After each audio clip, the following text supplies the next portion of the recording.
My wife keeps throwing divorce in my face over everything, so I just agreed and left. My wife and I have been together for 5 years, married for 4. We had known each other for years prior, and we have one kid together who is 4. I am the primary breadwinner in the house, as she is a stay-at-home mom. It was her choice not to go back to work. For the last year and a half, we have been having arguments about several times a month. To be clear, I do help out with our daughter, I clean, cook, and am involved with both of them. The first time she said she wanted a divorce was when we got into an argument when my sister called and asked if she could stay with us for a bit as she was having relationship problems. I said she could, but my wife was not happy about that. I pointed out that her friend stayed with us a couple of months prior for 5 weeks and didn't contribute to anything around the house. There was no discussion or anything. In my perspective, her friend just showed up one day. She was a stranger to both me and my daughter. On the other hand, my sister is lovely and has a great relationship with our daughter, and I thought my wife was as well. She ended up staying with us for a week, helping out around the house, cooking, cleaning, and watching our daughter when needed. I thought we both forgave each other and moved on. The fights are usually over something small, and most of the time are not started by me. I have suggested therapy and counseling, but she always said she never needed it.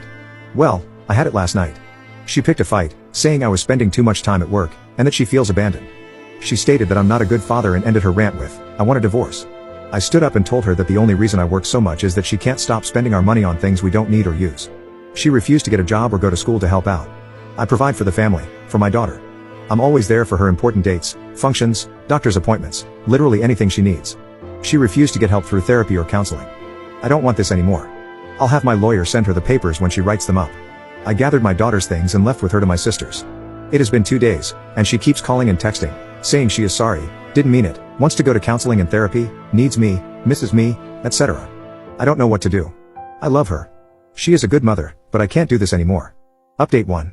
Hello all, unfortunately, this is not a sunshine and rainbows update. I want to point out some things that it seems were missed or looked over. I would do everything again if I had to, including taking my daughter. I have pushed my wife to go out, find a job, get a hobby, meet new friends, and do something, anything. I asked about seeing someone for help, but she would not listen or consider anything I have presented. She kept saying no, or she was not the problem. My daughter is my priority. I don't fight with my wife in front of her or around her. I grew up in a bad household and I have been in the position where my dad got angry at my mom left, and my dad took it out on me. I don't ever want that for her. I don't know what my wife was going to do that night.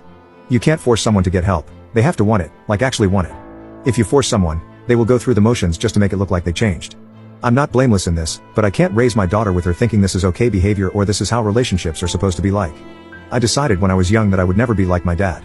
So after I made my post, I had a lot to think about. I decided that I had to make sure she knew how serious I was. We sat down, and I flat out told her that I couldn't do this anymore. The fighting and threatening of divorce have to stop. She agreed and said she would not say it. I told her that the next time it was thrown out, it would be the last time. We agreed to go to couples therapy, and it was eye-opening. Things were said, feelings were brought up, and outside professional views helped us understand each other better. After a few sessions, I thought we were doing better. She started to apply herself more. She looked and obtained a job, made some friends, and got a hobby. That was until an argument started because we had plans in regards to our daughter that she overlooked and couldn't cancel the other plans she had made with some new co-workers. At what I considered the end of the argument, she said under her breath, "I knew marrying you was a mistake." I looked at her, and the thing I remember most is how I did not recognize the woman that was standing there. She looked different to my eyes. I didn't know who the woman in front of me was. I asked her to repeat herself and she said, "I should have divorced you years ago." I walked away and took my daughter to the plans alone, just us two. I ended up filing for legal separation.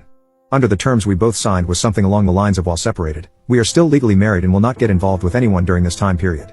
Finances will be separated, but bills will stay as currently split. I would still pay for insurance through work. Other things that were in it were therapy sessions that would continue both as individuals and couples. I would move in with my sister, and we had shared custody of our daughter 70-30 split. One day, when I had my daughter, I needed my wife to take her. I let her know a week before, and she agreed. The morning of at 7:30, I went to drop her off at the house and noticed an unfamiliar car in the driveway. My first thought was, she must have a friend or girlfriend over. I rang the doorbell, out of respect, and waited with my daughter when a shirtless guy opened the door and asked who I was and what I wanted. I asked for my wife, he called her, and she came around the corner in a robe, her face going from curious, to shocked, to horrified, to sad. Needless to say, in 3 months' time when the legal separation ends, I'm filing for a decree of dissolution of marriage. My daughter is safe, she doesn't understand what's going on other than daddy and mommy are not happy with each other. As stated above, she is my priority. I guess I did do the one thing I never wanted to do. The one thing I promised myself I would never become, but I guess it couldn't be helped. I ended up just like my parents. I don't know what a healthy relationship looks like. I hope I can just show how much love I have for my daughter and raise her the best I can.